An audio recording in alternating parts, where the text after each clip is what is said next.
that's such a cute shirt. Where's it from? Oh, thank you. It's from Forever 21. It was so cheap. Never mind, that is so gross. What? Why? You don't know? Stores like Forever 21, Zara, and H&M are terrible for developing countries. They kill and abuse their employees. It's called fast fashion. You're disgusting. I'll never buy my clothes from cheap stores like that. Well, I'm sorry not everyone can afford nice quality clothes. Hey guys, what are you talking about? Why do you look so mad? We just got in a fight about why it matters where we buy our clothes. Yeah, I just want her and everyone else to be more socially and environmentally aware. Not everyone is as privileged as we are. I'm just wondering, how does the fast fashion industry impact developing countries? Oh my gosh guys, I just made a documentary about how women and the environment are affected by fast fashion in developing countries. You guys want to watch it? Maybe you will both be more informed on these topics. Yes, sounds interesting! Forever 21, Zaful, Fashion Nova, Zara, and Topshop. I'm sure these names sound familiar as you may have shopped at these stores to get a cute piece of clothing at a cheap price. But what is the true cost?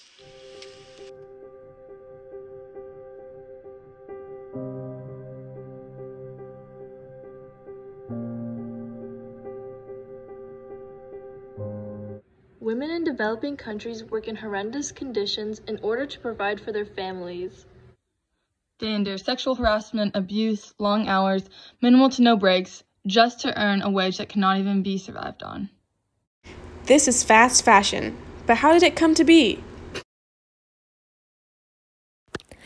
The idea of fast fashion became an important factor to the worldwide economy quite recently.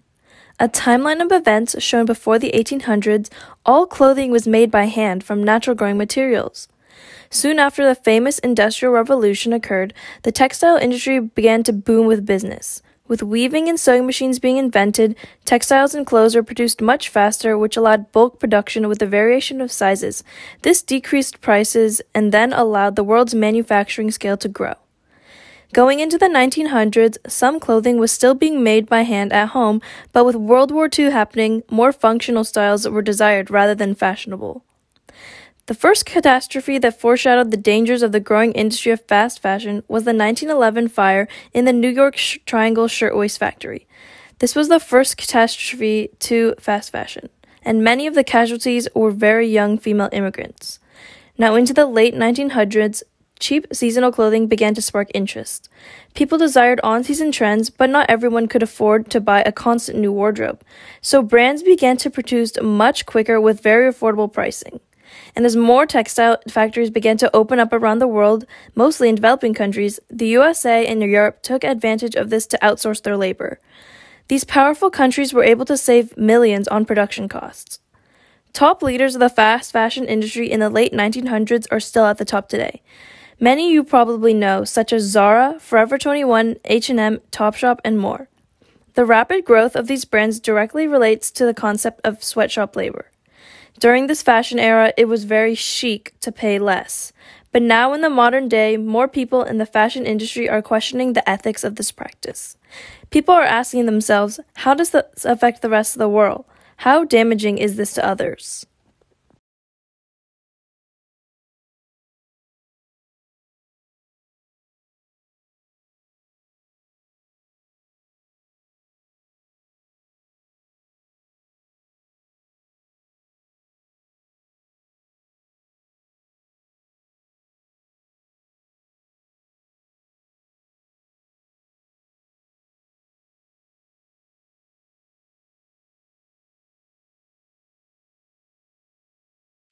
What forces these women into such demanding labor-intensive jobs? Well, developing countries have lower rates of education and less quality education for women especially.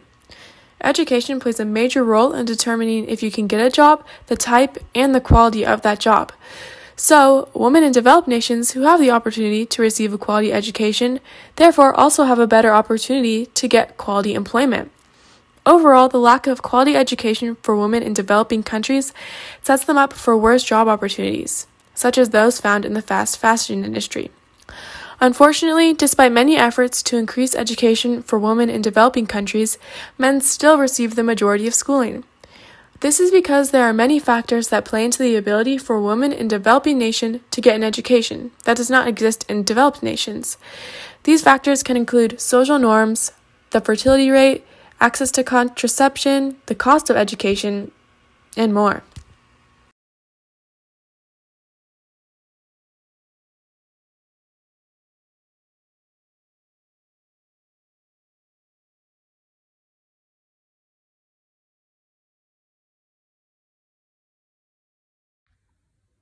Not only do these women lack education, but working with fast fashion gives them a work experience in a harmful environment. In less developed countries, they tend not to have the money to help create safer workplaces for these fast fashion factories, so they are forced to work under horrible conditions. These women are also abused with tiring workdays that hurt their bodies and could lead them to have tendinitis, heart problems, anxiety, and stress disorders. To save money and space, these less developed countries cram a lot of workers into small work environments and expect them to be fine, while in reality, they are struggling daily. These women do not want to suffer anymore, but have no choice when they need the money and this is their only source of income. To help these hurting factories, many companies like Puma, Gap, and Adidas have started to speak up and stop fast fashion. They started to take action and spread awareness on how bad these women are being treated in these less developed countries. They aren't the only ones. Organizations like the Center for Sustainable Fashion and the Clean Clothes Campaign are doing their part to help out this fashion revolution. This damaging practice is also known as disposable fashion, because there is so much waste produced due to constant new trends flowing in and old clothes being thrown out. The much faster production rate has increased the pollution dramatically. While many companies continue this practice, some are looking into the future to see how they can stop this vicious cycle of pollution. Some ideas are to reuse textiles to remake into new products. Fast fashion has been decreasing since the peak, but it's very slight. People are now realizing it is hurting the environment. In addition to damaging the environment, fast fashion is also horrible for low-income developing countries, more specifically, the working women. 80% of textile workers are women, and big brands are intentional about outsourcing their labor to Asian countries because it costs them so little. But what is underneath the idea of saving money on labor is much more alarming. These women have very few rights of protection or pay. They are abused, sexually harassed, and taken advantage of. They are not even allowed to create unions to speak up against the injustice. They are trapped in this life because the companies ensure the workers do not earn enough money to be able to move and find an alternative job. Bangladesh is one of the biggest producers for fast fashion companies. Reports say that many of the workers get infections from not being able to use the bathroom, and women are forced on contraceptives, and if they are pregnant, they do not get maternity leave. These women can barely live off their wage. 0 to 1% earn a living wage. And the poor sanitation and unsafe workplace is what caused the catastrophic factory building collapse in 2013 in Dhaka, Bangladesh. Many women warned the officials that there were cracks in the walls, but no one did anything. They were forced back to work. It killed 1,127 people. Women's daughters are born into this work, and statistics show that 1 in 4 Bangladeshi women are abused. If these mega-million companies don't do anything and not realize how damaging their practices are, the environment and the workers will die. These companies need to ask themselves, is it really worth it?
These are some of the major negative impacts of the fast fashion industry, but the damage is so much greater than described.